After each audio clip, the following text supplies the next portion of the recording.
Merci Catherine, tu sais ton texte. Non mais quand on te dit... Alors moi le premier des trucs, je dis quoi ?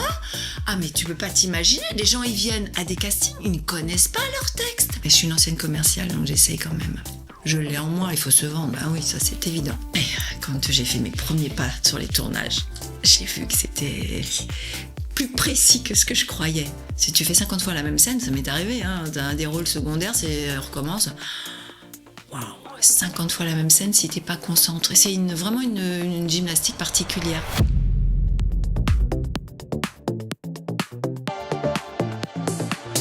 Salut à tous, bienvenue dans ce podcast Acting où je reçois des actrices et des acteurs inspirants qui j'espère à leur tour vont vous inspirer.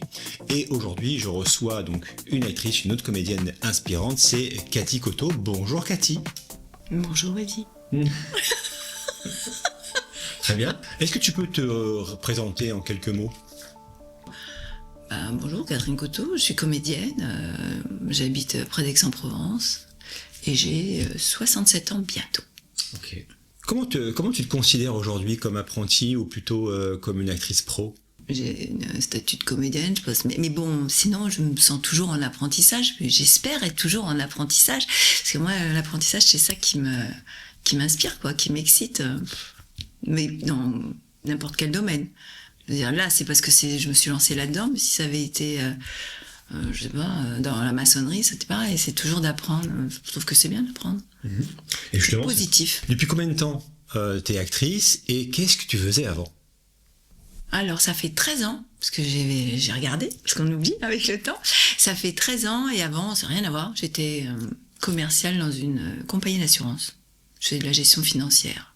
Enfin, commercial et comédien... C'est pareil, je sais pas. Non, mais la seule chose, c'est qu'il faut convaincre. Les deux, c'est qu'il faut convaincre, toi. Quand on soit comédienne, il faut convaincre dans le personnage. Et quand tu es commercial, il faut convaincre. Donc, c'est le seul truc qui est super bien, c'est ça.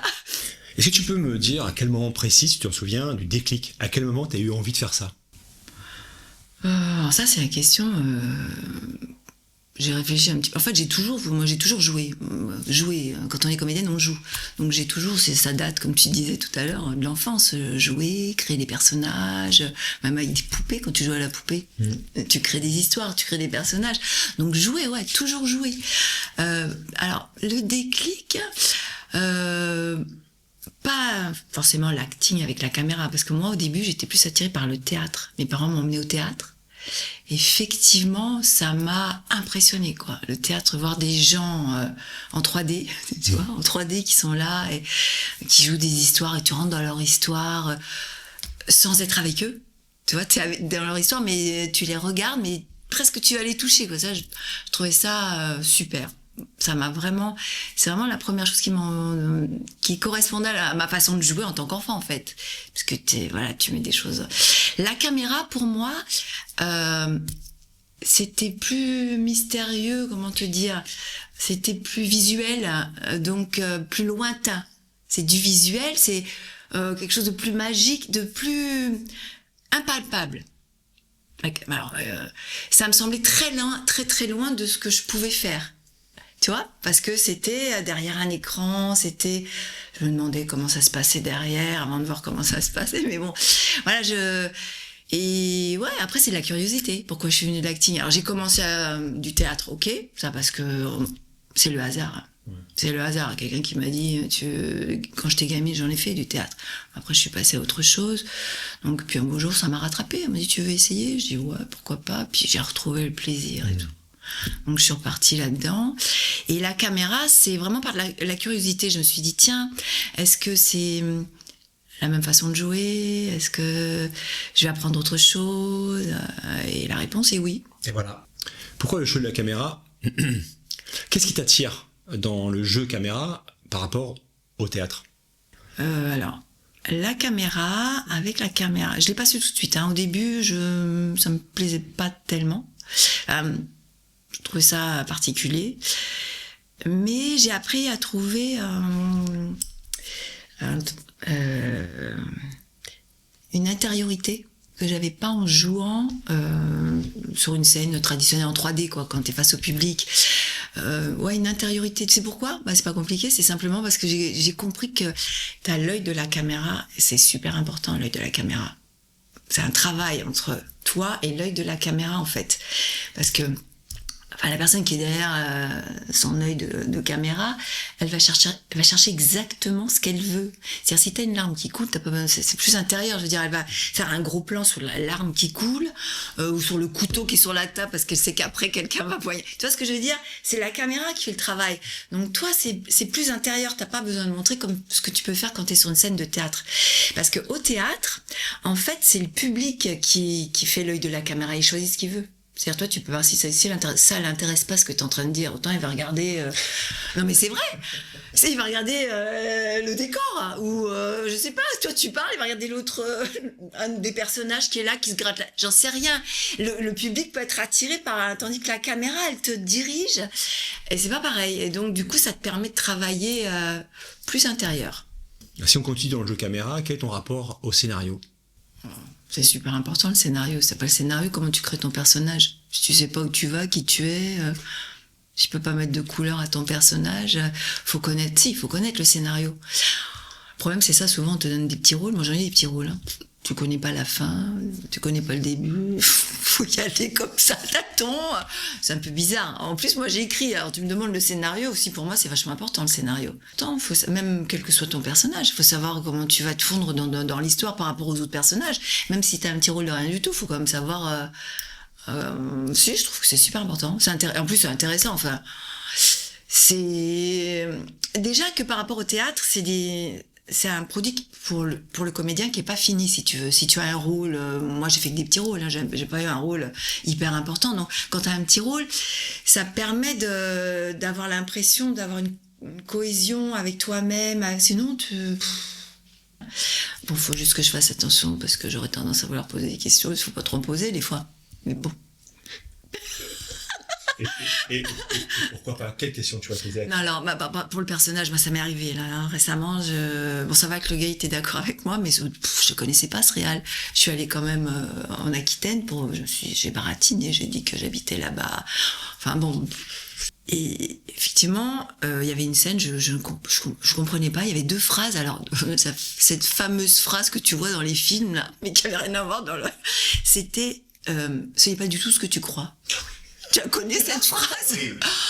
Alors, en général, c'est le truc, le mari, la femme dans un lit. Ah, c'est pas du tout à poil. Tu dis non, c'est pas tout ce que tu crois. Sauf que là, je me demandais, mais qu'est-ce que ça vient foutre là-dedans? C'était entre la mère et la fille. Il y avait une tension. La mère n'aimait pas le genre, on avait une histoire de fric au milieu, dans un domaine viticole important. La mère avait un rapport de force avec sa fille, si bien que moi je me demandais même si elle n'avait pas été adoptée. Et elle a été adoptée. Je l'ai su après quand j'ai eu le scénario. S'il y avait un drôle de rapport. Et là, je sais pas pourquoi, et j'avais pas encore le scénario. Donc je me suis permis, le gars me connaît. Je dis bonjour, mais j'envoie un petit message par WhatsApp et je dis excusez-moi, je vais bien passer le casting, mais là quelque chose que je ne comprends pas, j'arrive pas à savoir comment je vais le jouer. Et quand j'ai envoyé, tu sais, je me suis dit oh punaise, mais pourquoi t'as fait ça? Eh ben pas du tout. Bah ouais, mais sur le moment j'ai cru que je m'étais plantée, tu vois. Il m'a dit mais je suis d'accord avec toi. Il me dit je me demande ce que ça vient foutre là. Lui aussi, on se demandait s'il y avait pas. Bon, après, il me dit, imagine que, en fait, comme son mari l'avait trompé, c'est parce que, bon, d'accord, par rapport aux tromperies qu'il avait subies, fallait que je m'imagine. Ça va, bon, c'est bien fait. Mais je te jure que ce moment, je vais un peu hésiter. Et du coup, il m'a dit, si tu veux, je t'envoie tout le scénario. Et j'ai tout eu. Donc là, oui, j'ai réussi à maîtriser. Et c'était un plaisir. Franchement, c'était un plaisir de faire ce casting parce que je savais ce que je pouvais proposer, quoi. C'était super. Le personnage le travail du personnage est-il différent pour toi devant la caméra ou au théâtre? Non, moi je pense pas qu'il y ait de différence. Pas du tout. Un personnage, ça se travaille, que ce soit au théâtre ou à la caméra. Simplement, au théâtre, on met un petit cursus un peu plus fort parce que tout est un peu plus fort pour une salle. S'il y a 300 personnes, il faut que la personne qui est tout au fond, elle comprenne tes réactions, etc. Donc à la caméra, pouf, tu minimises un petit peu tout ça. Le timbre de voix n'est pas le même. Mais sinon, le personnage, c'est le même. Enfin, le travail pour trouver son personnage, c'est le même. Alors, tu me demandes comment je travaille mon personnage. Déjà, je relis pas mal de fois le texte. J'essaie de comprendre les finesses, etc. du personnage. Après, oui, il faut l'habiller, le personnage. Hein, donc, il faut comprendre ce qui s'est passé avant, ce qui va se passer après. Jamais jouer la fin avant le début. Enfin, il y a des règles quand même à apprendre. Mais quand même, il faut s'en imprégner pour savoir qui doit être ton personnage. Il est gentil, il est agressif, il est fou, il est comment, ou il est plat, ou il est... Des fois, dans un personnage, t'as pas besoin de mettre trop de couleurs parce qu'on ne lui en donne pas des couleurs et qu'il faut rester assez sobre. Ça aussi, il faut faire attention. Parce que dans des castings, des fois, t'as des... Moi, je sais parce qu'on me l'a dit à Marseille. En fait, tu penses que t'as foiré ton casting, tu l'as pas foiré, sauf que tu prends trop de place et que celui qui est à côté de toi, c'est lui qui doit avoir... c'est lui le rôle principal, c'est pas toi. Donc ça colle pas, il faut quelqu'un qui soit un peu plus neutre, tu vois. Bon, c'est dans toutes les petites séries qui existent, hein, en général. Enfin voilà, donc... c'était quoi déjà la question? C'est exactement ça. C'était ça. C'était comment tu prépares ton personnage, comment tu le travailles. Alors, tu as fait du théâtre au départ, comme tu le disais, et tu as voulu donc passer à la caméra et tu as suivi une formation. Précisément, qu'est-ce que tu cherchais dans ces formations? Parce que pour moi, au début, c'était pas vraiment envisageable, en fait. Vu mon âge, je me disais, bon, pourquoi je vais faire ça? Parce que, de toute façon, qui c'est qui va s'intéresser à moi? Non, mais c'est vrai! Sincèrement, au début, je me suis dit, non, c'est, on va dire, entre guillemets, c'est plus de mon âge. Et puis après, je me suis dit, je vais pas me poser ce genre de questions, en fait. Jouer, c'est jouer. Et moi, j'aime bien jouer. Donc, je me suis lancée là-dedans, mais vraiment sans me poser de questions. J'y suis allée, et puis voilà. Et puis après, c'est pas le fait que d'y aller, c'est qu'après, j'ai continué. Parce que moi, j'ai des plus jeunes qui me disent, mais comment tu fais? Comment tu passes des castings? C'est sûr qu'ils frappent pas à ma porte, hein. Ils viennent pas dire, ouh! J'en vois. Des fois, je me rappelle même plus ce que j'ai envoyé. Donc, j'ai des annonces, on me dit, vous pouvez me renvoyer, là? Je sais plus ce que j'ai fait. Enfin, à qui je me suis adressée. Donc, voilà. Si tu sais pas, t'as rien. Donc, oui, au début, c'était vraiment pour voir, pour essayer. Puis, petit à petit, je me suis dit, pourquoi pas moi, quoi. Oui, j'imaginais bien qu'il y avait une technique qui était différente de celle du théâtre. Ça, c'est évident. Mais je ne savais pas laquelle. Donc, c'est pour ça que j'ai voulu faire cette formation. Et c'est vrai, je me suis pas trompée. C'est totalement différent. J'ai même vu... Après, quand j'ai fait mes premiers pas sur les tournages, j'ai vu que c'était plus précis que ce que je croyais. Très, très précis. Bien cadré, bien... Ce que je vis pas au théâtre, en fait. Voilà. Qu'est-ce que tu as dû désapprendre? Ou faire évoluer, ou moduler par rapport aux jeux théâtre et jeux cinéma? Bon, déjà, ce que je disais tout à l'heure, hein, la façon de jouer, c'est plus intérieur, plus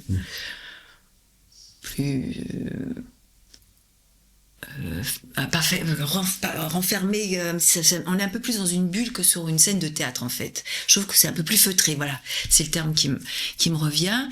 Et ce qui est aussi difficile quand on est devant une caméra et qu'on tourne des scènes, c'est pas dans le même ordre. Ça m'a un petit peu surprise. Si au théâtre, tu vas d'un point A à un point B, tu joues la scène, tandis que là, c'est coupé, on recommence. Et il faut savoir se reconcentrer aussitôt, quoi. Si tu fais 50 fois la même scène, ça m'est arrivé, hein. T'as des rôles secondaires, on recommence. Waouh! 50 fois la même scène si t'es pas concentré. C'est vraiment une gymnastique particulière, tu vois. Il faut vraiment être... Puis tu peux pas faire perdre du temps à des gens, il y a toute une équipe, c'est impressionnant. Donc, c'est autre chose. C'est un travail différent. Mais c'est tout aussi intéressant. Parle-nous de ta première expérience, de ton premier rôle. Premier rôle. Je te parlerai plutôt après, parce que l'autre, c'était plus drôle. Ça s'est très bien passé. C'était la voisine d'à côté. Enfin, j'étais une espèce de sorcière, soi-disant. J'ai adoré, franchement. Dès que tu as un rôle un petit peu plus intéressant, c'est évident que tu t'amuses beaucoup plus. Tu es là tous les jours. Le tournage dure une semaine. C'est pas même pied, quoi. Si tu es là et que tu fais... Non, c'était super. J'ai bien aimé répéter avec mes partenaires, toute la mise en scène, l'équipe, quoi. J'ai un travail d'équipe, c'est fabuleux, j'adore. J'ai adoré, j'ai vraiment un bon souvenir.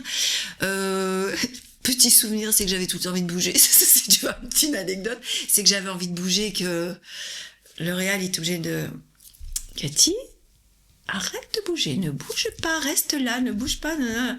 Parce que moi, entre chaque prise, non, ne bouge pas, parce que tout est marqué au sol, toutes les lumières, les machins, si tu bouges... Donc, bon, c'est un apprentissage, mais ça va, il m'a pas acheté, il m'a gardé jusqu'au bout. Donc ça, c'était bien. C'était une bonne expérience.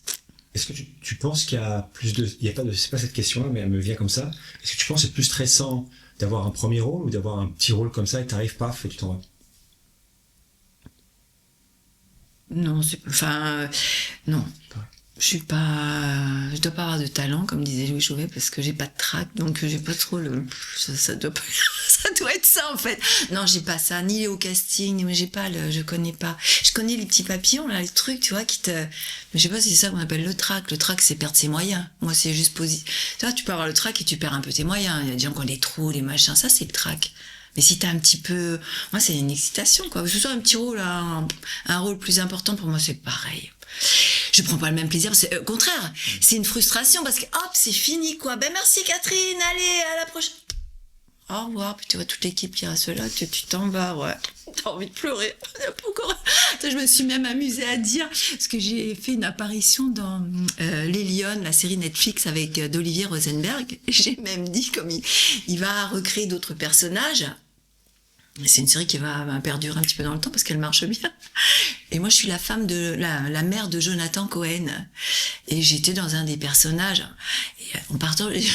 Auréal, je lui ai dit, si jamais tu veux encore continuer le rôle de la mère, je suis disponible. Non, mais il a rigolé, mais c'est vrai, pourquoi pas? Parce que des fois, t'as des petits personnages comme ça, mais quand c'est des séries, ça peut revenir, tu vois, ça peut être récurrent.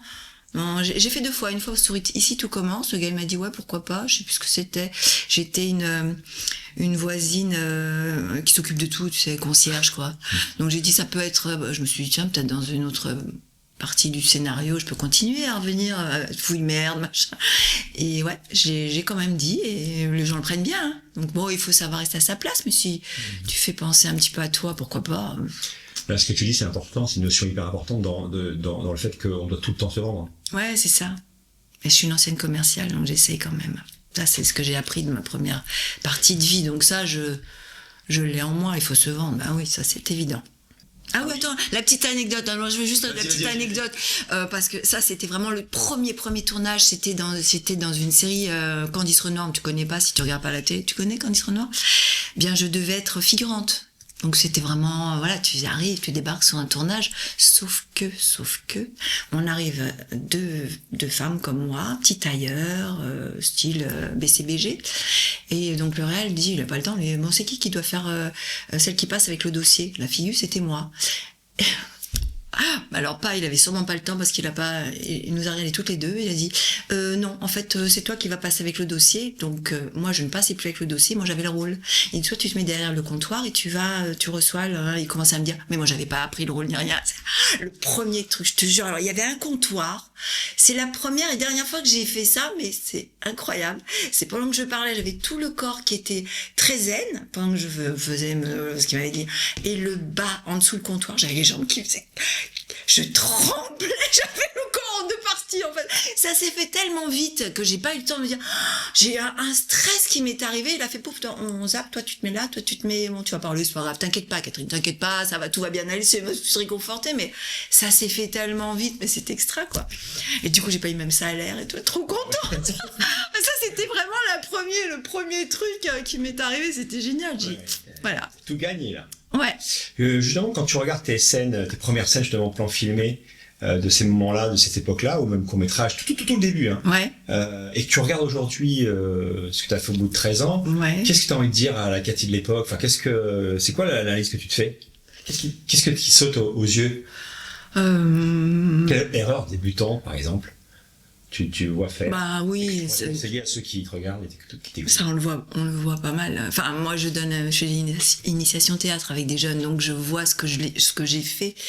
C'est le défaut, c'est qu'on veut parler trop vite. Tu réagis pas avant, tu vois, il y a pas de réaction. En fin de compte, quand on dit quelque chose, on prend une respiration, on hésite, on fait je sais pas quoi. On peut pas balancer, regarde, là j'ai hésité avant de te parler. Tu réfléchis. Donc en général, quand on est débutant, ça on connaît son texte, ça, c'est la première des choses. Ouais, on est trop content, mais seulement on balance. Non. Voilà, c'est ça que je dirais. Très très bien dit. Pour toi, c'est quoi un jeu sincère devant la caméra ? Bah, c'est être sincère. Excuse-moi, je reprends ton mot, c'est vraiment être sincère. C'est être vrai, en fait. Faut être vrai. Même c'est ce que je dirais aux débutants, si on disait arrête de vouloir bien faire. En fait, faut être vrai. Faut pas essayer de vouloir bien faire forcément. En fait, je sais pas, moi, je pense, avec tous les défauts que j'avais, je voulais quand même bien faire. Et j'y arrivais pas parce que je pensais qu'à ça. Faut bien faire, donc t'es pas dans le jeu. Parce que t'as une idée précise, il faut que je sois comme ça, non. À mon avis, il faut quand même avoir un lâcher prise, quelque chose. Faut que la situation, elle t'envahisse et pas l'inverse. Je sais pas si je m'exprime bien, tu vois. Faut pas que le mental soit là. Il faut que c'est la situation, ce que tu joues. Je l'ai appris avec le temps. Hein. Au début, tu le sais pas, tu le sens pas. C'est un truc que tu sens à force de faire des formations. Et puis après, c'est dommage parce qu'on sait même pas à quel moment à quel moment t'as compris. Si tu me poses la question, à quel moment je sais pas. Ouais. C'est l'accumulation. Ouais, c'est une accumulation, on sait pas. Et maintenant, le travail avec l'autre. Le partenaire, il a quelle place dans ton jeu ? Alors, c'est super important. En plus, moi qui écris des pièces, on n'est que deux, je peux te dire que le partenaire, c'est super important. Il y a des erreurs de casting, des fois, on sait pas pourquoi. Mais ça arrive. Non mais sans rien. Déjà le casting c'est super important. Donc je comprends que les réals se prennent la tête à se dire non faut pas dire c'est pas moi, c'est ma faute, je suis mauvaise. Non. Même moi personnellement, même un truc débile, je peux regarder à la télé ou une série. Si admettons qu'il y ait deux comédiens, si ça matche pas entre eux, s'il n'y a pas une cohésion, s'il n'y a pas quelque chose, ça m'intéressera pas. Même si l'histoire est bidon, hein. Le premier des trucs, faut vraiment qu'il y ait quelque chose entre une réalité, je sais pas, une complicité, tu vois, quelque chose, et t'es intéressé. Le regard extérieur sur ton jeu, est-ce que tu crois qu'il peut voir quelque chose que toi tu vois pas ? Ah bah, sûrement. Déjà, l'éthique. Parce qu'on a d'éthique quand on joue. Et ça, c'est le premier truc que j'avais remarqué quand on m'a mis en scène, en fait. Ouais, t'as d'éthique, tu peux avoir d'éthique. Tu te rappelles pas ? Ça me fait rire parce que je vois toujours les élèves qui parlent, je les vois, ils font pareil. Oh, bah ça alors, c'est fou. Bon, bref, c'est idiot, mais tu le vois pas. Si on te le dit, ou des froncements de sourcils, c'est bon, il y a plein de trucs, ou j'en sais rien. On a tous des mimiques. Oui, avec un regard extérieur, tu peux essayer de te corriger. Tout seul, tu le feras jamais. Tu peux pas, tu le vois pas. Tu fais la différence entre te regarder quand tu t'es filmé, tu regardes un plan filmé d'une caméra, et le retour d'un coach ou autre. Bah, déjà, tu vois quand même quelque chose. Si tu te regardes, s'il y a une caméra qui témoigne, hein, moi, ça c'est le baromètre. C'est pas moi, c'est toi, t'as dit ça, j'ai dit ça. Au moins, avec la caméra, tu regardes, tu dis, pas la peine qu'on discute pendant 3 heures, regarde. Donc ça, tu vois déjà. Par contre, maintenant, oui, un œil extérieur, c'est intéressant parce que malgré tout, tu vois pas tout. Donc c'est toujours intéressant d'avoir un retour. Voilà, quelqu'un qui est un bon œil, tu vois, quelqu'un, comment dire, juste, parce qu'il y a aussi des gens qui sont là, faut faire attention à qui tu prends comme un regard extérieur quand tu travailles. Pas tout et n'importe qui, parce que ça aussi, tu te dis, bon, c'est bien, tu veux venir Pierre, tu veux venir Paul, tu te dis, faut faire comme ça, faut faire comme ça, après tu sais plus, puis après tu dis, bon, je jette tout, c'est nul. Donc, faut quand même savoir à qui tu t'adresses, mais c'est intéressant. Moi, des fois, je me tends le bâton pour me faire taper dessus. Je sais à qui je m'adresse, je sais que je vais me faire taper dessus. Mais j'écoute, et puis voilà, après je dis, bah merci. Je le savais déjà, ce que ça allait donner, mais c'est pas grave. Quelle est ta méthode ou outil technique quand tu es bloqué d'un coup sur quelque chose de précis, une phrase, une réplique ? Bah ma technique, je pensais vraiment relire le texte dans tous les sens, mettre des respirations différentes. C'est vraiment à partir du texte, parce qu'après, à partir du texte, j'arrive à voir ce que peut devenir le personnage. La respiration, enfin... Et puis si j'y arrive vraiment pas, je lâche, j'arrête, parce qu'au lieu de s'obstiner, je laisse et je reprends le lendemain. Enfin, je le fais pas tout de suite, tu vois. Je m'obstine pas, parce que sinon... Puis j'essaye beaucoup, en fait, sur le même texte, j'essaye beaucoup d'interprétation du texte. Je me cantonne pas à le dire d'une certaine façon. Et des fois, t'as un déclic parce que tu dis, ah, mais oui, mais c'est ça c'est là où il faut aller. Tu vois, s'il y a une virgule que t'as pas vue, admettons, t'enchaînes le truc, et en fait, le plus important, c'était pas le mot sur lequel c'était après. Donc, tu peux faire, c'est les respirations. Franchement, c'est juste ma technique. J'en ai pas d'autres, en fait. Pour toi, le casting, c'est quoi? Est-ce que c'est quelque chose de classique, normal, il faut le faire et puis c'est tout? Au contraire, c'est une boule au ventre ou tu y vas avec plaisir? Ah non, moi je suis contente, c'est un moment de joie déjà. Tu te dis, ouais, j'ai le casting. C'est marrant parce que même tu dis à des gens, t'as le casting, j'ai l'impression, ah ouais, t'as le rôle. Donc tu vois, ça doit être la façon dont tu le dis. Parce que c'est tellement, t'es déjà content, tu dis, ouais, je passe un casting. Après, t'es obligé de leur dire, non, mais enfin, j'ai pas encore le rôle, il va y avoir 100 000 personnes qui vont passer. Mais t'as déjà l'enthousiasme des autres qui est là. T'as l'impression que non, j'ai pas encore gagné, il faut attendre un petit peu. Mais ouais, et puis, non, j'ai pas de stress. Non, j'adore. Je prépare. Non, franchement, c'est comme se laver les dents tous les jours, hein, plus t'en passes et moins t'en as du stress. Hein. C'est sûr que si tu veux le premier casting, moi j'ai une copine qui a passé un casting il y a pas longtemps, c'est quelqu'un qui était au théâtre aussi, elle est tu sais là où il y avait Kevin, comment ça s'appelle là, à la réplique. Voilà. À la réplique. À la réplique. À la réplique. La réplique, en fait, c'est à Marseille, c'est des trucs de théâtre. Non, la réplique, L'Arda, puis il y a une association aussi la dessus. réplique, c'est une association de comédiens. Oui. Et quand tu rentres là-dedans, tu as plus facilement des castings, en fait. Et elle, ouais. Et apparemment, elle a eu un casting alors qu'elle fait vraiment du théâtre. Et elle savait pas du tout, c'est pour Plus belle la vie. Donc elle connaissait pas, en plus elle est plus dans la dramaturgie, etc. Donc Plus belle la vie, elle était en stress, donc on a répété la scène. Bon, elle n'a pas eu le casting, mais je suis sûre qu'elle s'est bien débrouillée, mais elle était en stress normal, c'est le premier casting. Donc je dis, plus temps passera et voilà, tu prends...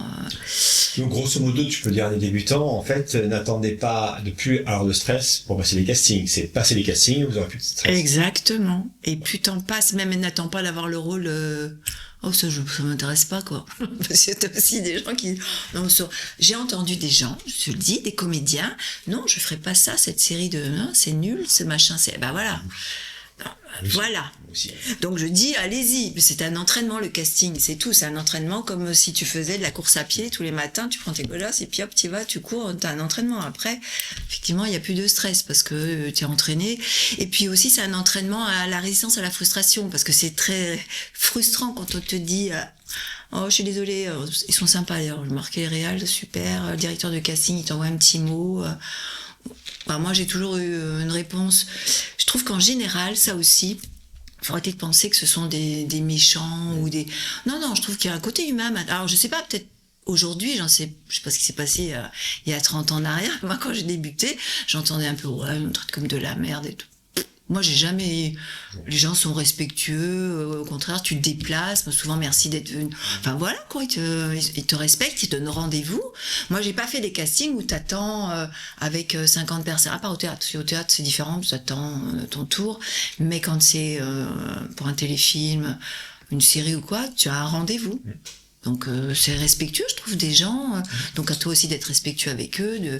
Et ça aussi, super important. Parce que moi, ça m'a super surprise. Merci Catherine, tu sais ton texte. Non mais quand on te dit... Alors moi, le premier des trucs, je dis quoi? Ah mais tu peux pas t'imaginer, les gens ils viennent à des castings, ils ne connaissent pas leur texte. Donc voilà quoi. Il y a un minimum. Qu'est-ce qu'aujourd'hui tu continues à explorer dans ton jeu?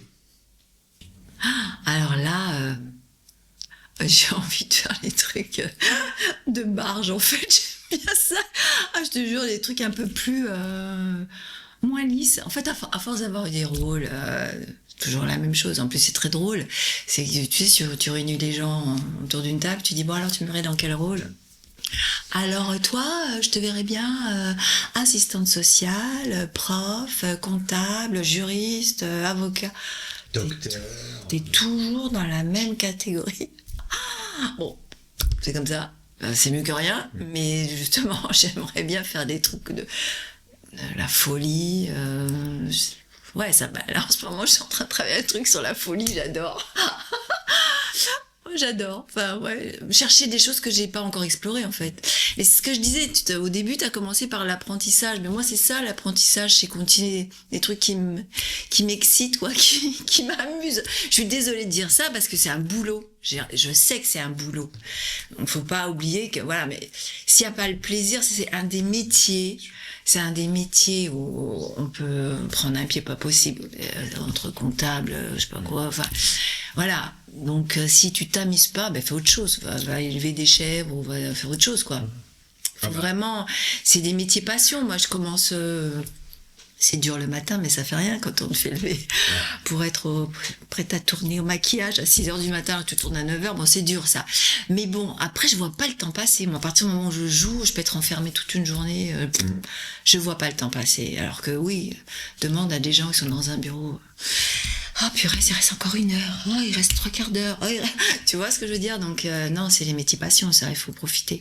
Donc oui, alors moi, tout ce qui, ça m'excite. Moi, je cherchais toujours... Ouais, du nouveau. Du nouveau. Ah, du nouveau, quoi. Ouais. Si tu pouvais donner un seul conseil concret aux débutants qui nous regardent, qui nous écoutent, ce serait lequel? Bon, le seul conseil, c'est déjà qu'il faut qu'il croie en lui, il faut qu'il ait vraiment envie. S'il a envie, il faut y aller, quoi. Faut pas écouter Pierre-Paul, maman, papa, t'as envie, tu fonces. Il faut arrêter de se poser des questions aussi. Les gens se posent beaucoup de questions. J'y vais pas, j'ai mal là, non, ça...